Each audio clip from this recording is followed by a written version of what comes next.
acompaña en el estudio Despierta Enrique Ochoa, el dirigente nacional del PRI. Muchísimas gracias por venir y muy buenos días. Carlos, muy buenos días. Bueno, primero que nada, por la elección en Estados Unidos. Gracias. Buen día. El dirigente nacional del PRI va a sufrir, va a emocionarse o va a festejar hoy.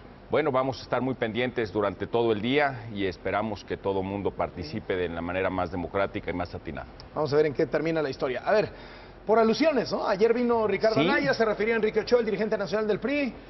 El tema es la declaración 3 de 3 de Ricardo Anaya, los temas son la fortuna de Ricardo Anaya, sus viajes a Atlanta, etcétera. Así es, Carlos. El día de ayer Ricardo Anaya lo sentí como muy perseguido, ¿no? Primero dijo que era el PRI, era yo el que estaba señalando todos estos bienes nuevos que tiene.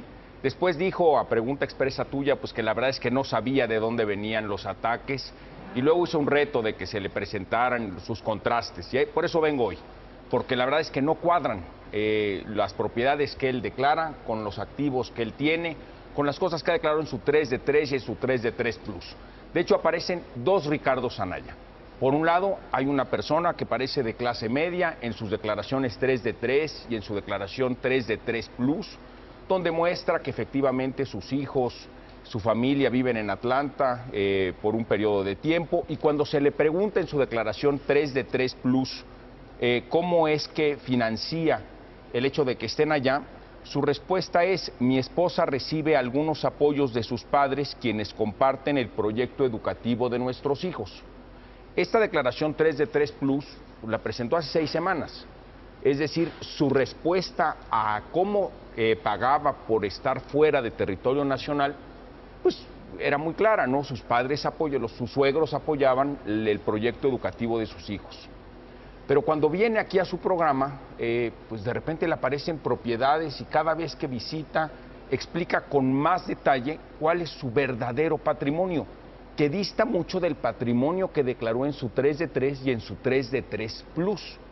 Ahora nos enteramos, gracias a este programa, que es un multimillonario excéntrico que tiene bienes comerciales y un activo industrial por más de 53 millones de pesos, Carlos, que en ningún momento en su declaración 3 de 3 aparece como tal. No hay información en su 3 de 3 que verifica lo que les vino a decir aquí a su programa. De hecho, como que es tramposa la declaración, porque tiene múltiples oportunidades para decir en distintos espacios, pues que él no es propietario del 42% de una empresa, sino que su familia y con él, con otra empresa, tiene el 100% de la empresa. Aquí en la primera vez que vino a tocar el tema, te insistió mucho que él solamente tenía el 42% de una empresa que tiene ahora un activo de 53 millones de pesos. Y no ha podido aclarar de qué manera se compra una empresa con un activo que ahora vale 53 millones de pesos. Veamos a detalle cómo fue que él lo explicó. Él sostiene que él pidió un crédito hipotecario. Hay un crédito hipotecario que se registra en la 3 de 3 de 5 millones de pesos, poco más, en Banamex. Y en la 3 de 3 Plus aclara que ese crédito hipotecario es por una casa que tiene propiedad su esposa. Enrique, una pregunta ¿Cómo que pasas de 5 millones de pesos a tener un activo que vale 53 millones de pesos, que él mismo refirió aquí, pero que no aparece ni en la 3 de 3 Plus ni en la 3 de 3? Una pregunta que le hicimos aquí a Ricardo fue, ¿cómo le hace una persona que ha trabajado como funcionario público toda su vida para poder acumular esa fortuna? Me parece pertinente hacer la misma pregunta al presidente del PRI. ¿Cómo le hace el presidente del PRI, que también ha trabajado toda su vida en el sector público, para tener 3 propiedades, 50 taxis y obras de arte? ¿Cómo es que yo empecé a trabajar antes en la parte privada que en el sector público. Mis activos son previos e independientes a mi vida como funcionario público y como político. Y eso sí está puntualmente acreditado, a diferencia de Ricardo Anaya, que no nos da su información en su 3 de 3, en mi 3 de 3 y en mi 3 de 3 Plus explico puntualmente mi patrimonio. Ahora bien, regresemos al tema del día. En la 3 de 3 de Ricardo Anaya no se aclara en ningún momento cómo tiene el recurso, precisamente porque no tiene actividad empresarial previa, para ahora ser un prominente empresario y un millonario excéntrico. Él lo que dice es lo heredé de mi abuela y lo heredé de mi madre. Mi abuela fue arquitecta, tiene incluso un edificio en Reforma con circuito interior, lo dijo aquí, etcétera. Es decir, lo que tengo es por herencia, es lo que dice Ricardo Anaya. Ahora, Carlos, vamos a tomar esa palabra como cierta y te digo que cada vez que viene Ricardo Anaya le aparecen más propiedades. Él declara que su abuela le heredó 2 casas. No están en su 3 de 3 ni en su 3 de 3 Plus. De nueva cuenta volvemos a enterarnos por el programa con ustedes de propiedades que en ningún momento aparecen en las declaraciones. ¿Por qué cada vez que viene a tus preguntas, a las preguntas de Enrique, a tus preguntas, Ana, aparecen nuevas propiedades sin explicación alguna empresarial y que no estaban reportadas ni en la 3 de 3 ni en la 3 de 3 Plus? ¿Ricardo Anaya es un corrupto? No, eso es lo que él tiene que venir a explicar. Cada vez que viene le aparecen nuevas propiedades. ¿De dónde las financia? ¿Cómo es que obtiene los recursos precisamente para tener propiedades adicionales? ¿Aceptaría, Enrique Ochoa, un debate con Ricardo Anaya sobre este asunto? Con todo gusto. Siempre he aceptado los debates a los que me invitan y yo creo que aquí están los datos muy claros. Además, digo, también es importante decirlo, ni Transparencia Mexicana ni el IMCO damos certificados o avales. La veracidad de la información en la 3 de 3 es responsabilidad del declarante. Esto surgió a raíz de que Ricardo Anaya vino a decir que ya le habían avalado la veracidad de su patrimonio. Eso no es cierto. Lo que dijo Ricardo Anaya es que está avalado, digamos, que no había habido omisiones ni en su 3 de 3 ni en su 3 de 3 Plus. Yo te diré una cosa, ahí creo que el IMCO y Transparencia Mexicana se precipitaron, los chamaquearon. ¿De qué manera en 24 horas emiten un comunicado que después hábilmente Ricardo Anaya convierte en una certificación, en un aval, y luego viene la aclaración rápidamente de Transparencia Mexicana y del IMCO para decir no avalamos patrimonio alguno? Pero quiero subrayar este punto. Lo que dicen ellos es, con base en el cuestionario que nosotros hacemos, él declaró lo que tenía que declarar. Si es cierto o es falso, eso es asunto de él, eso no lo hablamos nosotros. Hay una frontera ahí. Y eso siempre lo ha dicho Transparencia e IMCO, ¿no? Lo hicieron con Javier Duarte, con todos ustedes, etc. Es el principio de la 3 de 3. Y ahí sí permítanme hacer una reflexión sobre un tema que me preguntabas la vez pasada que estábamos aquí sobre la 3 de 3.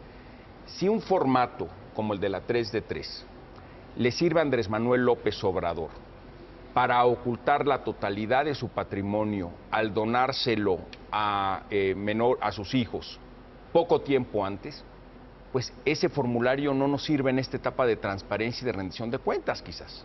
Si ese mismo formulario le sirve a Ricardo Anaya para presentar un patrimonio muy distinto hace 6 semanas y hace 1 año que presentó su 3 de 3 y su 3 de 3 Plus, al patrimonio que efectivamente tiene y que ha revelado aquí con ustedes semana tras semana, pues entonces ese formulario no nos está sirviendo para reflejar lo que queremos en México de transparencia y rendición de cuentas. Otra pregunta de dinero. Perdón, nada más. Sí.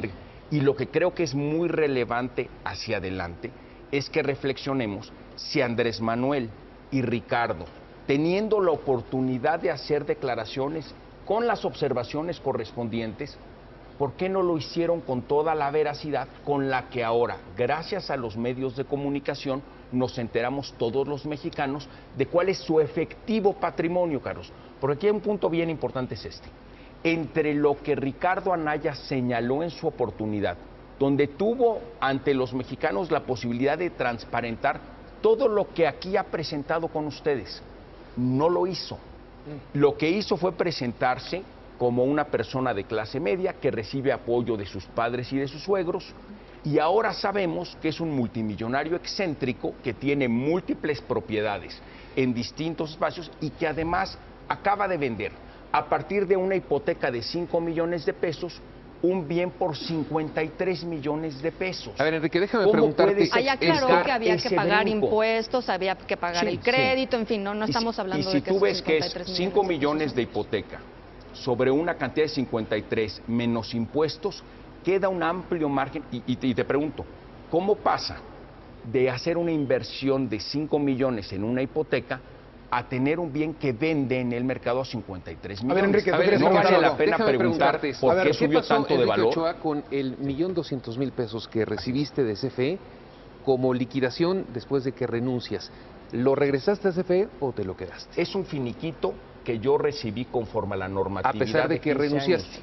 2 años y medio de trabajo. Es que la normatividad de la Comisión Federal de Electricidad marca una separación. Esto lo hace, y esto es importante aclararlo, la institución cuando yo ya no soy director. Es decir, yo ya estoy haciendo el recorrido por 32 entidades federativas y el personal de la Comisión Federal de Electricidad hace el cálculo, como lo hicieron con los últimos 4 directores generales, en función de la normatividad vigente. Esa normatividad es la que arroja, con los cálculos actualmente establecidos en la norma, por los días que trabajé en la empresa, un finiquito. Es el finiquito que a mí me corresponde y que está establecido en la ley. Enrique Ochoa, ¿cuál es la historia del dinero del propio Enrique Ochoa? ¿Enrique Ochoa es un hombre rico también? Bueno, mira, la platico. ¿Obras de arte, algo, taxis? Sí, cómo no. Cuando yo pues, estaba en la universidad, ahí en el ITAM y en la UNAM, empecé a invertir en taxis. Primero tuve 3, luego tuve 6, luego tuve 9 y así seguí invirtiendo. Empezaba yo con las cosas que iba yo ganando en mis salarios y demás. Pero el monto donde yo paso al siguiente nivel en la inversión de los taxis viene del 98 en adelante, porque ahí fallece mi papá. Y como lo he declarado en múltiples medios de comunicación, incluso en mi 3 de 3 Plus, nosotros recibimos, mis hermanos y yo, el seguro de vida que tenía mi padre y en consecuencia yo decidí invertir mi dinero en taxis y reinvertirlo a lo largo del tiempo. Eso me ha permitido tener un patrimonio previo e independiente a mi vida pública y siempre, a diferencia de Andrés Manuel o de Ricardo Anaya, he declarado la totalidad de mis activos y no los he ocultado en artimañas ficticias. ¿No hay ningún activo que no esté ni en la 3 de 3 ni en la 3 de 3? Ningún activo que yo tenga en mi propiedad que no esté declarado en mi 3 de 3. Y también está los activos de mi hija, que tiene 2 años, 4 meses, y de mi esposa. Enrique Ochoa, 2 temas rápidos. Bueno, un tema en realidad. Parece que el PRI trae una controversia.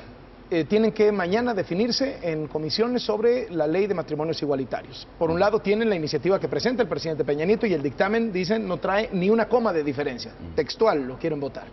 Pero por otro lado traen la presión de muchos gobernadores que dicen, perdimos las elecciones en varios estados en junio porque el presidente presentó esta iniciativa de matrimonios igualitarios, porque son estados conservadores, etcétera, etcétera. ¿Cómo va a votar el PRI mañana?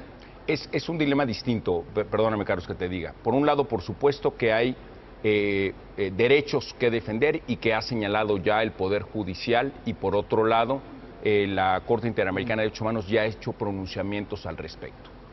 Por otro lado, también es un tema, como muchos temas de esta naturaleza, que han dividido a la sociedad. No es una cuestión de presión política de distintos funcionarios, es una cuestión que tiene que ver. Seguimos valorando cuáles son los 2 elementos que están. ¿Van a votar todos juntos? Y lo que estamos buscando es generar un elemento de unidad nacional. Eso es lo que vamos a tener una posición. Así es. Y una cuestión de unidad nacional entre los mexicanos, porque el tema ha generado divisiones y tenemos que darle la espalda a la iniciativa del presidente Peña. Bueno, sí, el presidente de la República ha mandado múltiples iniciativas y el Congreso de la Unión tiene la responsabilidad de analizarlas, discutirlas, modificarlas o, en su caso, rechazarlas. Por eso es importante el proceso legislativo, donde se discute, por supuesto, la viabilidad de una propuesta. Muy bien, Enrique Ochoa, gracias por venir y muy buenos días. A ustedes.